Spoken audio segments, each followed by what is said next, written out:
आपने उसका एनालाइज भी किया, फिर उसके बेस पर आपने उसको इम्प्रूव करने के लिए स्ट्रेटेजी बनाते, फीडबैक करते। अच्छा आप थोड़ा ये सवाल आप थोड़ा जो कर रहे हैं इसमें आपको डिफिकल्टी आपके स्पेलिंग की बहुत ज़्यादा गलतियाँ हो रही है, आपको ये कंसेप्ट थोड़ा क्लियर नहीं हो रहा है, आप गलत मिसालें इसकी दे रहे हैं, आप उस तरह की फीडबैक उसको देते हैं।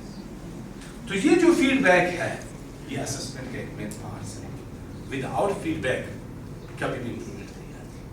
तो ये एक चीज है, इसीलिए कहते हैं why assess, it is the mirror. Mirror का क्या काम है जी?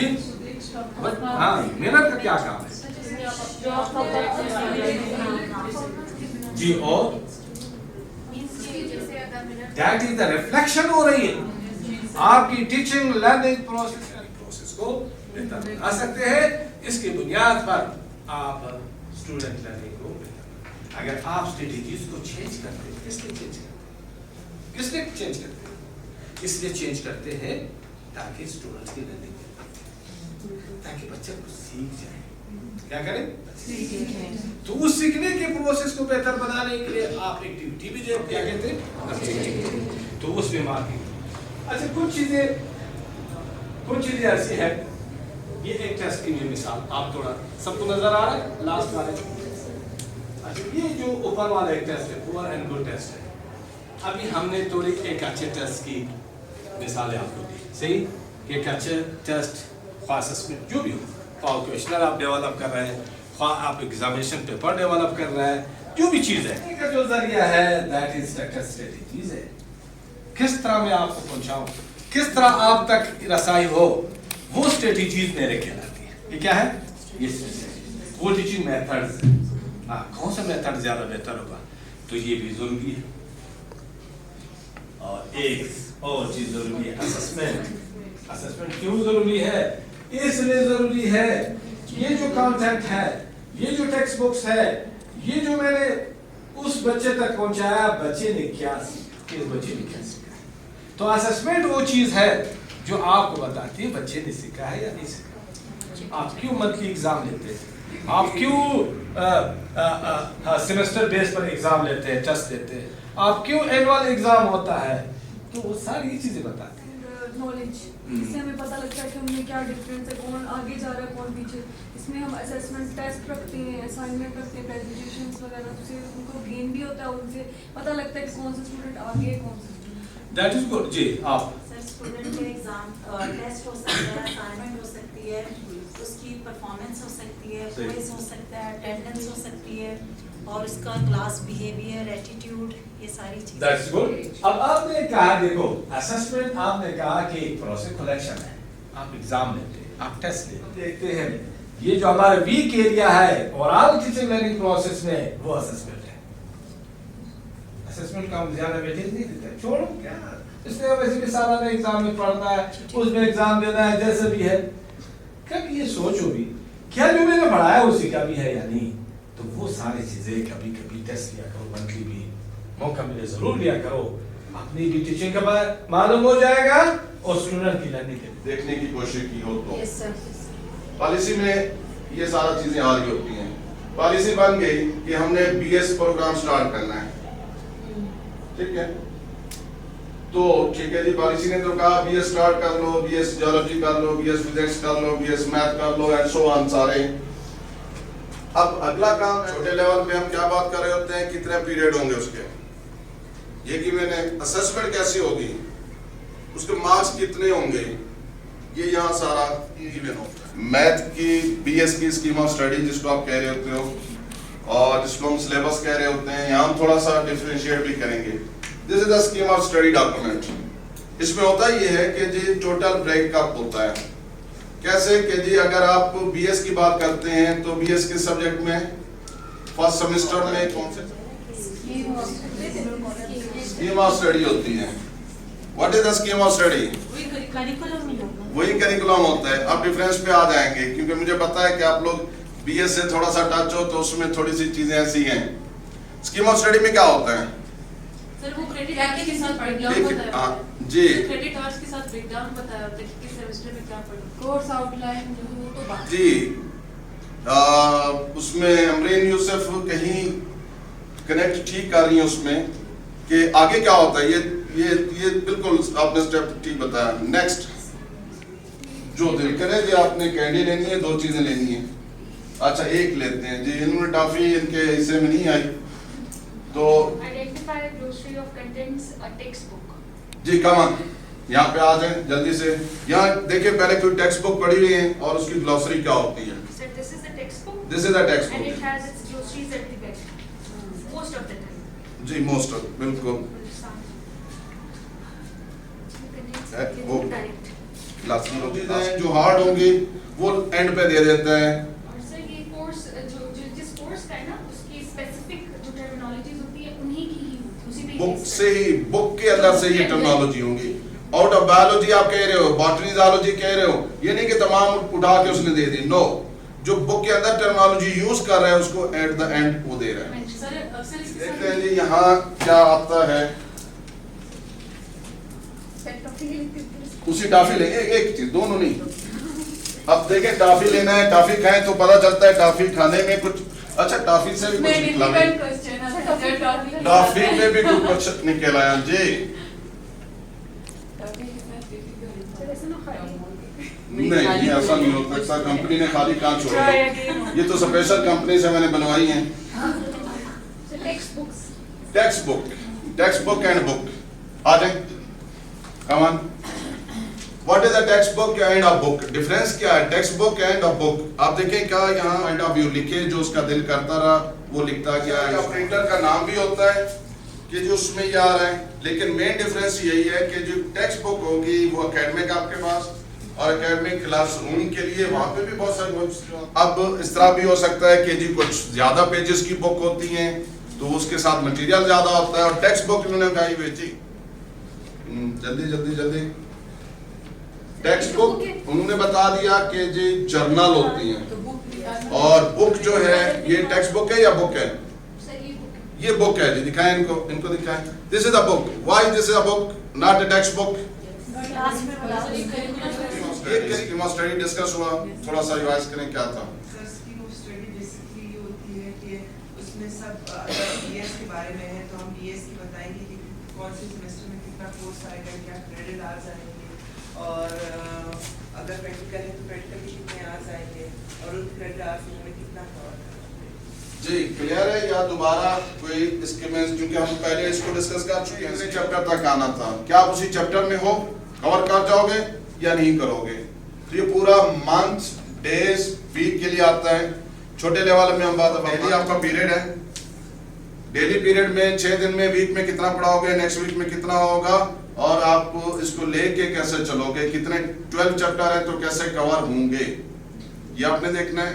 आप वो पाक स्टडी के वीकली शायद 2 या 3 पीरियड होते हैं, इस्लामियात कैसे होते हैं, 6 डेज नहीं होते। हाँ अब देखो सिलेबस मिसिंग इस तरह का है कि सिलेबस एज ए एडमिनिस्ट्रेटर मैं प्रिंसिपल नहीं बनवा रही, नहीं बना रहा। ये एडमिनिस्ट्रेशन की जिम्मेदारी है कि जी आप अपने स्टाफ को बाउंड करो। स्टार्ट में कोई फ्लो चार्ट होना चाहिए जिससे टॉपिक के स्टार्ट पे फ्लो चार्ट होना चाहिए। मजे का था, चलें जी एक और सेशन भी मजे का होने जा रहे हैं। तनख्वाह में बोले कि लिख के बोले वो है इस पे कर दिया आपने, आ जाए उस पे आ जाए यस ले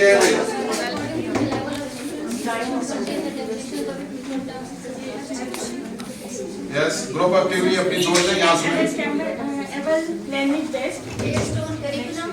It should be had reasonable in length. जी next. The organization of the contents should be easy to difficult, and contents should reflect the needs of the students. जी नेक्स्ट आ जाए। It should be comprehensive. There should be pictorial examples. Pictorial exam Appropriate. जी quality content should be appropriate. Next जी आगे कौन रहती है? Sir, research-based questions should be added.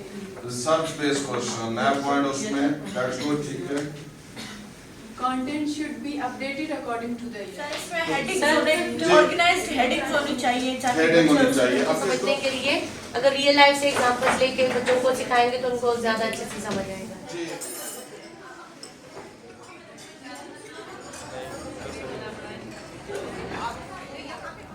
Yeah, you're a woman. Very special, very important, very capable, and has a strong identity because you are a woman. अब ये वाली identity कुदरत देती है, मगर इस आइडेंटिटी का जो माशरा है वो क्या उसको बनाता है वो हम सबको पता है, राइट? और ये सारी चीजें एक एड्रेस इस वक्त औरतों कर रहे हैं, तो अगर मुझे वो वाइट बोर्ड होगा तो मैं थोड़ा सा वो करूँगी। हाँ, ऐसे अलग करके कैसे कह सकते हैं? You are part of the government, चीजें पैदा करें, फंड रेजिंग करें, एक फंड रेजिंग का माहौल पैदा करें कम्युनिटीज के अंदर, सिटीजनशिप को ऊपर लेके आए। जो आपके स्कूल के अंदर पेरेंट्स हैं उसको स्टोरी, मुझे पता है कि नहीं मुश्किल होता है लेकिन करें। जैसे हम लोग, मुझे पता है कि जब किसी को स्कूल में मेला शेला करना होता है बहुत पैसे जमा हो जाते हैं और कहते हैं जब रिसोर्सेज ही नहीं, जब यही नहीं है तो मैंने भी नहीं करना, तो फिर आप जब आ भी गए तब भी नहीं करना क्योंकि आदतें बदल गई और वो बड़े बड़े डस्ट खा रही होती हैं, वो चीज़ें बड़े बड़े बर्बाद होती हैं क्योंकि एक साइकी बन गई ना रिलैक्सेशन। अब उसके अंदर जब ये अगर टीचर रिलैक्स हो जाए तो उठता हुआ माशरा जो बलूचिस्तान का, आप लोग यहाँ सब इस कमरे में जितने हैं आप लोग प्योर ज़बरदस्त इस ज़मीन से जुड़े हुए लोग हैं जो आपने अपना अपने मुझे बैकग्राउंड बताया, और आप के अलावा आप लोगों के अलावा कोई पूरे पाकिस्तान पूरी दुनिया से आके आपके ज़मीन को और आपके बच्चों को और आपकी तालीम को नहीं संभाले। ये उनका दर्द सर है, ये उनकी प्रॉब्लम है। आप नेक्स्ट जनरेशन के लीडर्स हैं, ये आप लोग जो इस कमरे में हैं सब, वो सबसे क्या हैं आप बताइए, कोई खड़े हो कोई बता दे। हाँ जी, नहीं आपको जाती तौर से अपनी बात आइडेंटिटी है, टीचर है और इंडिविजुअल है, नहीं सबसे पहले आप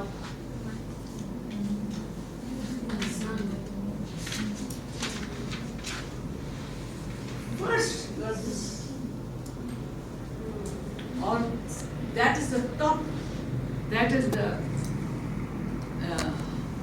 क्या चाहिए कि root, foundation and the ethics of us all and you all.